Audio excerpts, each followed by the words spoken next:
We are live and recording. Thank you. Good afternoon. Good afternoon, everyone, and welcome to the March 4th meeting of the Committee of Bar Examiners Subcommittee on Examination Administration meeting. As a reminder, this meeting is being recorded. Devin, could you please call the roll? Burns, not present. Cow, Here. Gongora, Here. Kramer, Here. Smith, Here. Yokelson. Here. We have a quorum. Thank you. And if I didn't say that, I am calling this meeting to order. As required by the Bagley-Keene Open Meetings Act, members are to appear visibly on camera during teleconference meetings, except if a member is unable to appear by video due to connectivity challenges. We ask that any members who are present with their cameras off state their names and reasons for not being on camera. Additionally, if a member joins the meeting after roll call, they should raise their hand virtually to notify the chair and the members of their presence. If their camera is off, they should provide an explanation. Members should also raise their hands when leaving and returning to the meeting if they will be absent for more than 5 minutes. At this time, I'm going to call for public comment. Before we begin public comment, I would like to remind everyone that under the Bagley-Keene Open Meeting Act, public comments must pertain to items that are on the agenda or be related to matters that are within the jurisdiction of the agency. Specifically, the subcommittee exercises oversight over the administration of the California Bar Examination and the first-year students examination. The subcommittee does not have authority over attorney discipline, and there are no attorney discipline matters on the agenda for today's meeting. Members of the public wishing to comment were encouraged to submit written comments prior to the meeting to ensure that the subcommittee would have time to consider these comments. The subcommittee has received and read all written public comments. We thank you for that. To facilitate this meeting, or to facilitate hearing as many members of the public as possible, I encourage you not to repeat points made by previous speakers. All right. If any person wishing to provide public comment is unable to do so, we invite those individuals to submit their comments in writing. For those of you who are participating by Zoom video, you should have a function for virtually raising your hand. It is a hand icon and should appear at the bottom center of your screen. If you wish to address the committee, please click on the hand icon now and the committee coordinator will call on you in the order that hands are raised. For those of you that are participating by phone, you may virtually raise your hand by pressing *9, that is the star key, then the number 9. Again, doing so will alert staff that you would like to make a comment, and the committee coordinator will call upon you and open your microphone so that you can address the committee. For those who are participating from a notice location, please alert the committee member or State Bar staff member present in the room that you would like to make comment. As chair of this subcommittee, I'm going to exercise the option to limit each speaker's time to 2 minutes, unless otherwise noted. Staff will have an on-screen countdown timer visible to all attendees during the duration of your public comment. The timer's 2-minute countdown will begin as soon as you start your comment. The on-screen timer will flash during the final 10 seconds. So with that, do we have any advanced signups for today's meeting, Devin? We do not. All right. Subcommittee members, do you please advise if there are any members present at any of your locations? Los Angeles? No. San Francisco? No. Okay. And none here where I am. Paul, anybody at your location? Surprisingly, no. And nor yours, Kareem? No. All right. We will now, Devin, please go ahead if anybody is in the queue. We do not have any members of the public remotely raising their hand to provide public comment. All right. Then thank you. Then let's move on to item 1.1 on the agenda. The first item on the agenda is the chair's report. In the interest of time, there's really not that much to report, so I'm going to yield back my time to the subcommittee, and we will move on. Next item is approval of the open session minutes from November 2025. Unfortunately, those minutes and the minutes that are referenced in item 2.2, we were not able to attach to the agenda, so we're going to have to defer these approval of these two items until the next meeting. So with that, moving on to business, item 3.1. Next on the agenda is the vendor presentations to administer the first year students exam. That item has been withdrawn. The vendor had a conflict for today. I will be on the agenda for the next meeting if we so decide. So the next item on the agenda is the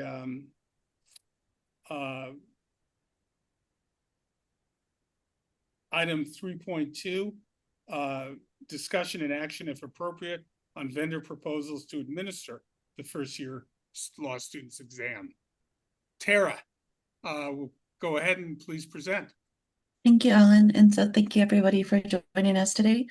So just as a reminder, this subcommittee back in late November of last year approved the business requirements in the rubric for a new vendor to deliver the first year law students exam.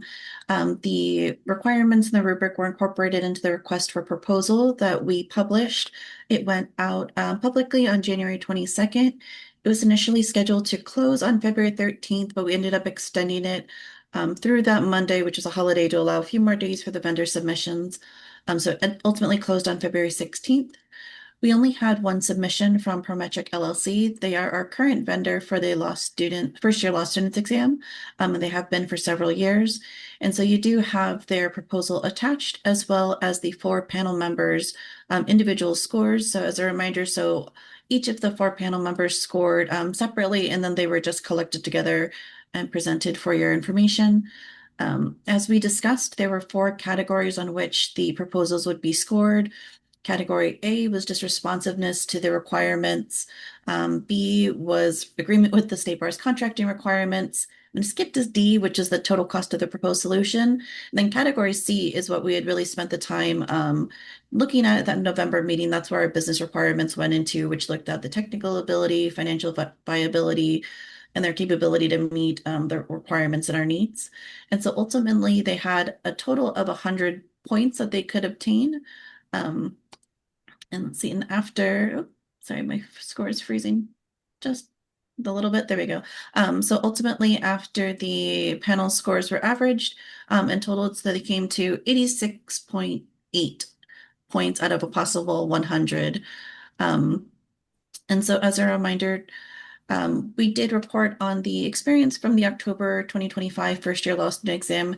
And we had about, I believe it was 195 applicants sit for that exam. Again, it was primarily in person with some applicants testing remotely. There were about 2% of them that had scheduling or technical issues. So there are still things that happen along the way, but we do work with the vendor to try to avoid those going forward. And on the exam day to try to ensure that those applicants, if possible, are able to still sit for the exam. And you can see in the RFP, if you're in the agenda item, they're actually offering us a lower price right now for the base computer test delivery and computer remote test delivery fees. The practice test, the publishing is a little bit lower, but then the testing accommodations slightly higher, $5 higher, the administrative fee. So we assume that the testing costs will be about the same, if not a little bit less than what we've had for the last couple administrations. Obviously, the number of applicants, the testing accommodations administered, things of that nature that will impact what the total cost is, but approximately $35,000 on the high end. June 2024 was $43 $4,400 was the cost for the exam. And so I wanted to open it up if the subcommittee has questions of me or of the panel. Does anybody have questions? Or comments? Paul? Yeah, I'm not sure, maybe this should be discussed in closed session, but was there anything about the technical issues? If it's a closed session question, just let me know. Anything about the technical problems that were had recently that gives you any pause about this particular vendor? Gene, what do you think? Kind of sounds like closed session. Okay, yeah. Sure. And if we go to closed and ultimately decide this is something we can take up in open, we can certainly just come back. Okay. Okay, that's what I'm curious about. And I have another couple or two security questions. Couple is two, Okay. Anybody else? Okay. At this time, the committee will now move in the closed session pursuant to Business and Profession Code Section 6026.7 Subdivision C3 and Government Code Section 11126 Subdivision C1 to discuss exam security issues relevant to the approval of vendor proposals to administer the first year law students exam. The committee will reconvene in open session following the closed session. So everybody, let's log off, and you should have a link, right, Devin? Yes, it was sent by me earlier today. Okay. Thanks, everybody.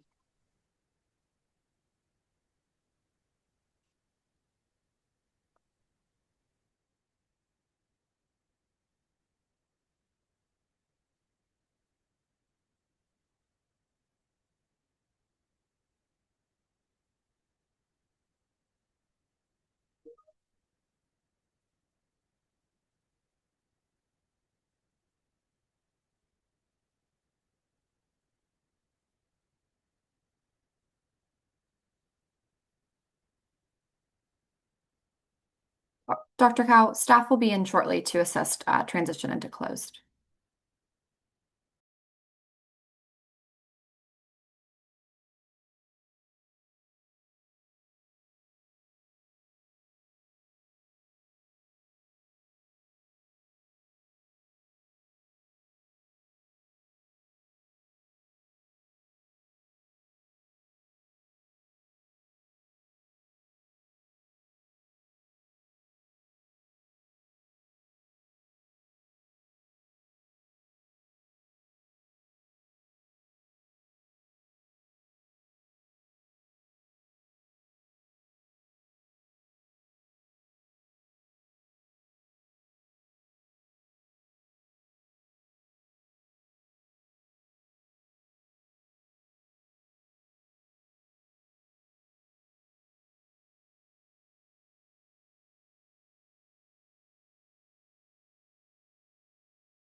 Yeah, you're good to go. I think so. Okay.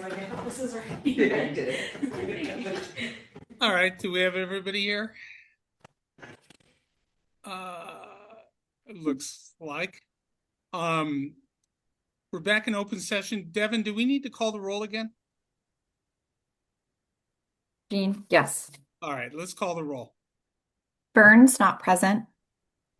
Cow, Here. Gongora, Present. Kramer, Here. Smith, Here. Yokelson. Here. We have a quorum. Thank you. So we're back in open session. I'll note that there is no reportable action from the closed session. So let's resume with item, what is it, 3.2. Paul, you had comments? Yeah, my question is for Tara, could you speak more to the technical issues that were held and found in the most recent first year exam, and whether or not those give you any concern about the ability of this vendor to perform for us? And so, as a reminder, I believe there was 195 applicants who sat for the October 2025 first year law studies exam. And then we reported 2% scheduling and or technical issues on the scheduling side. We did have a proctor who had a personal emergency, and the person had to be rescheduled for the next day. But that is unfortunately not uncommon with some of our exams. On the technical side, my understanding is that the applicant's computer wasn't able to connect remotely. This is something that does occur sometimes, and it's part of the waiver that the applicants do sign when they take the exam and they elect to take it remotely. Okay, now we make bar exam, or we made bar exam applicants when we were working remotely, and also those who are going to just take the test on the computer. We make them test it before the exam. Do we do the same for the first years? We do. We have a mock exam for them. Okay, so this failure may have just been a failure, internet connectivity or something that wasn't apparent when they checked it out ahead of the exam. It could be, or it could be due to their hardware. It's unfortunately it's a little bit hard when they weren't able to connect for us to know the root cause of it. Yeah, okay, but in theory they were supposed to have practiced in advance to weed out Correct. those problems. Thank you. Is there any more discussion related to this vendor? If I may, I just wanted to make one additional note that I did not earlier. I think in some of the notes from the panel, you'll see there were some articles regarding the LSAC, Law School Admissions Council, potentially moving away from Prometric. And so we did reach out to them and got clarity. They are going back to using Law Hub as the test driver, but they are continuing to work with Prometric for their test center network and remote proctoring service. So I think some of those articles may not have been 100% accurate. So I just wanted to be sure that that was clear for everyone, that they are continuing to use Prometric as well. Okay. I think And the Law School Council is still having remote exams, but only in specific circumstances, specific cases. Is that right? That is my understanding. Not Right generally now. available, but maybe as accommodations or something. I don't know the specific circumstances of when they're going to allow it yet, but they are limiting it per some of the news articles we've seen. Okay. Is there any other discussion, thoughts, questions? Tara, I know you have 2 alternative resolutions. If you could post them, and then I'd like to get a sense from the committee before we vote.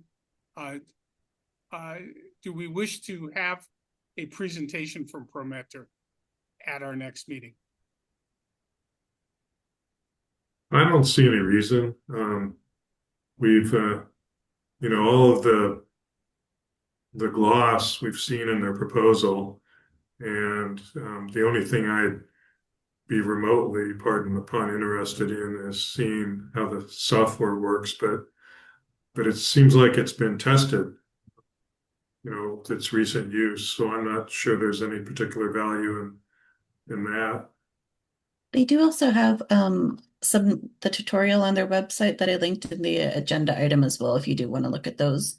Since they are our current vendor, they have that up. Okay.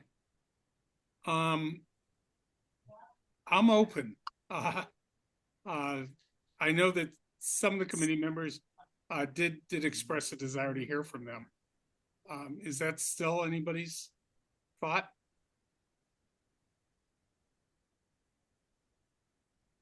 It's okay if we do. Yeah, I have no issue with that, Chair. Okay.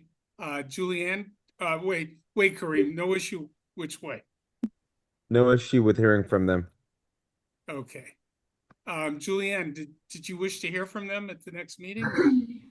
I'm open either way. I mean, it's not, I guess, a very competitive process if they're the only ones who, have responded, and if there hasn't been any huge issues that the bar staff find problematic with them.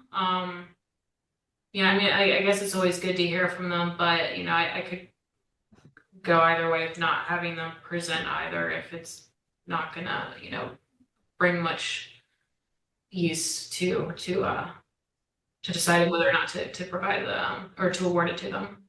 Okay. And by the way, was it Julianne and Kareem who did the evaluation? Yes. Yes. From the CBE. Thank you, guys. Having done some of that, thank you. Thank Tara. She's amazing. Second that. All right. It seems to be the sense that we don't need a presentation.